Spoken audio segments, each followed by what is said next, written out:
Hey everyone, and welcome back to the podcast. I'm Hannah Lynn Miller, and I am so glad you're here today. We are going to be talking about something that I know many of us struggle with: boundaries. And if you're anything like me, you've probably heard the word boundaries thrown around a lot, but actually understanding how to create them is like a whole different story.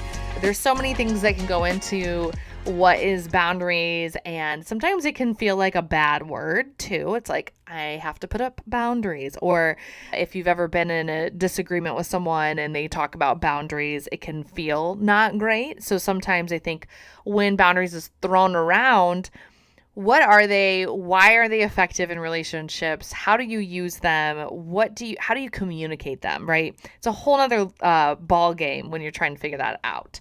So today I want to share with you a visualization tool. I can't say that word today. That has completely transformed how I think about my relationships. It's a great exercise. It has been used for a couple of years now in like therapy, and there's a couple of people who have really honed in what this looks like. But I'm going to tell you about what I think is helpful in and what I use in my therapy sessions. It's called the Boundaries House Method, and it's going to help you map out exactly where each person in your life belongs emotionally.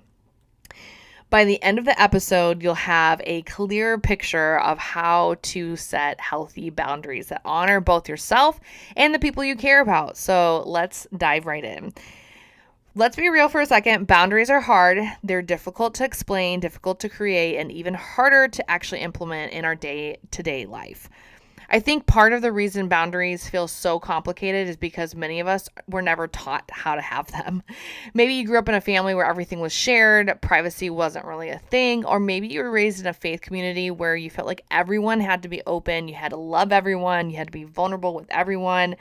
And if you grew up in a church like I did, you might have had this belief that you should be close to everyone in your circles, that you should openly share your personal life with whoever asks. But here's the truth.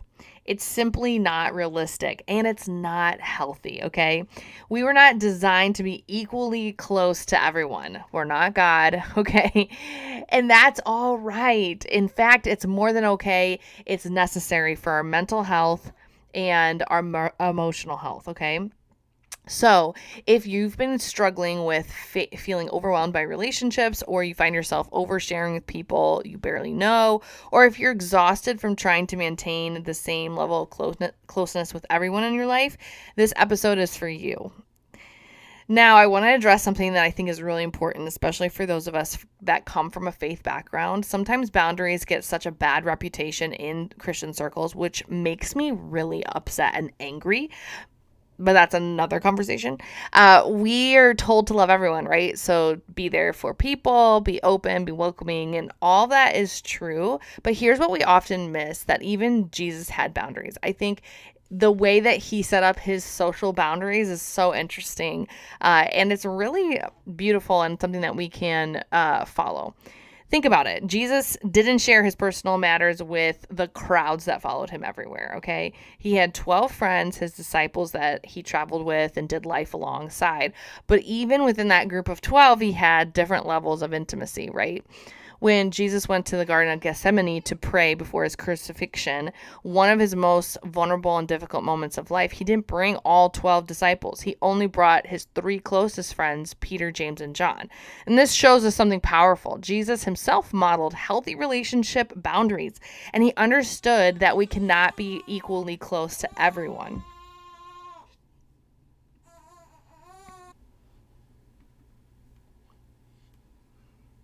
Second, start practicing what I call healthy disclosure. This means that you're intentional about what you share and with whom. You don't have to answer every question that someone asks you just because they asked. You can say things like, I appreciate you asking, but I'm not ready to share about that yet. Or, that's something I'm only discussing with a few friends right now. And that's totally okay, okay? It might feel rude, but it's not.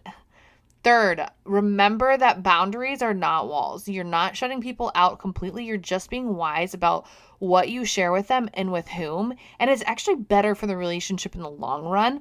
The goal is to create relationships that are healthy and sustainable and not to isolate yourself.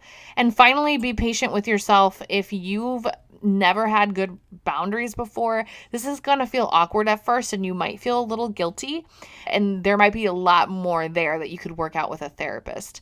You might worry that you're being too mean or unfriendly, but I promise you, as you practice this, it will get easier and your relationships will actually become healthier because of it. All right, let's bring this home. The Boundaries House is such a powerful tool because it gives you a way to envision concrete ways to think about something that usually feels abstract and confusing. When you can picture exactly where someone belongs in your emotional home, it becomes so much easier to set appropriate boundaries with them. And remember, you are not required to let everyone in every room of your home, your emotional house. You get to decide who has access to what parts of your life. And that's not selfish, it's being wise, it's wisdom. As you work on building your Boundaries House, I want you to remember that this is a process. Your house might look different in 6 months than it does today, and that's okay. People move, relationships change, and that's all part of healthy relationship dynamics. The goal here isn't perfection. The goal is to create relationships that honor both you and the other person, relationships that are based on appropriate levels of trust and vulnerability. So I want to encourage you to download the free printable in the show notes. Take some time this week and actually map out your Boundaries House, and then start implementing what you discover. Start being more intentional about who you share life with. I truly believe that when we get this right, our relationships become so much more fulfilling. We stop feeling drained and overwhelmed, and we start experiencing the kind of deep, meaningful connections we're actually designed for. And I think, too, you look at relationships so much more like you enjoy them because you don't have expectations for people that aren't showing up for you. And you're accepting where they're at and where your relationship is with them. And then you're also able to recognize the friendships that are healthy that you can pour into, right? Okay, well, that is it for today. Thank you so much for tuning in. If this episode was helpful for you, would you do me a favor and share it with a friend who might need to hear it? And make sure you're subscribed so that you do not miss any future episodes.